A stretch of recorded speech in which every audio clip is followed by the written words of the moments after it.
नमस्कार दोस्तों, हमारे YouTube चैनल साईं कृपा में आपका स्वागत है।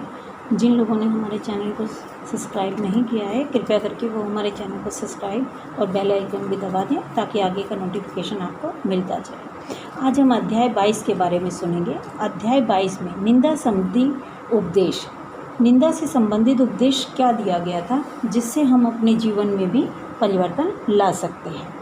तो हम सुनते हैं हम आगे।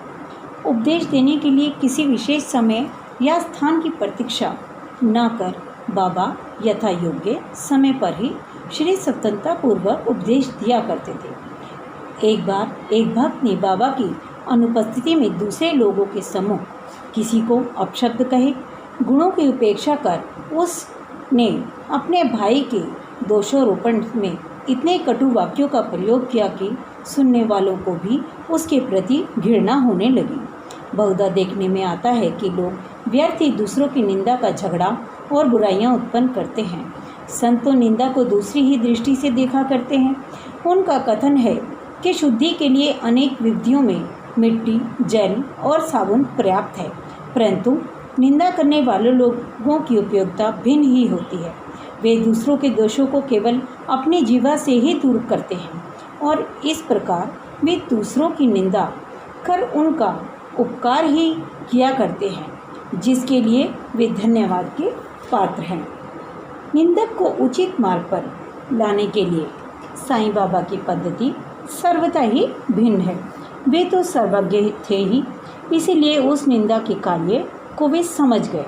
मध्यम काल में जब लेमड़ी के समीप उससे भेंट हुई, तब उन्होंने विष्ठा खाते हुए एक सुअर की ओर उंगली उठाकर कहा कि देखो वह कितने प्रेम पूर्वक विष्ठा खा रहा है, परंतु जी भर कर अपने भाइयों को सदा अपशब्द कहा करते हो और यह तुम्हारा आचरण भी ठीक उसी के समान है।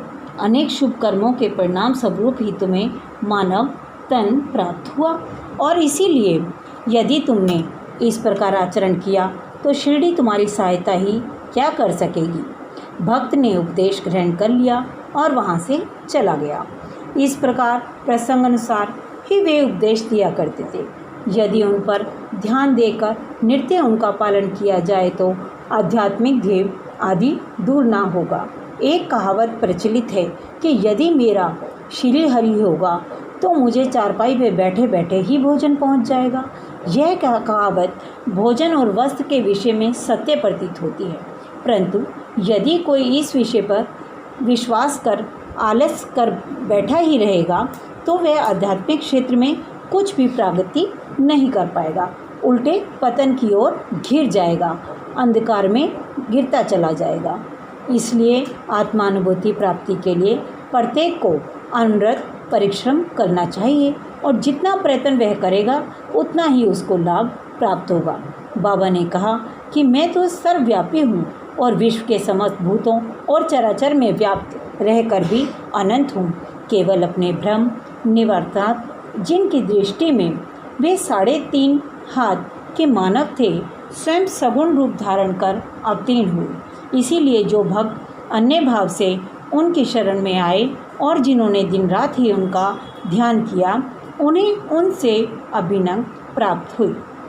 जिस प्रकार की मधुरे और मिश्री लहर और समुद्र तथा नेत्र और क्रांति में अभिन्नता हुआ करती है, जो आवागमन के चक्र से मुक्त होना चाहते हैं वे शांत और स्थिर होकर अपना धार्मिक जीवन व्यतीत करें।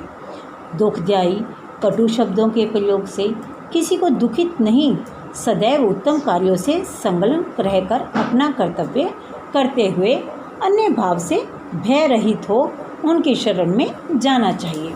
जो पूर्ण विश्वास से उनकी लीलाओं का श्रवण कर उनका मनन करेगा तथा अन्य वस्तुओं की चिंता त्याग देगा, उसे निसंदेह ही आत्मानुभूति की प्राप्ति होगी।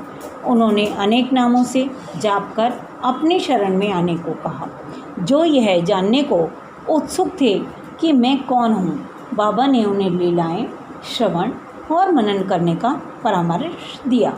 किसी को भगवत लीलाओं का श्रवण, किसी को भगवत पूजन तो किसी को आध्यात्मिक रामायण व ज्ञानेश्वरी तथा धार्मिक ग्रंथों को पढ़ने तथा उनका अध्ययन करने को कहा।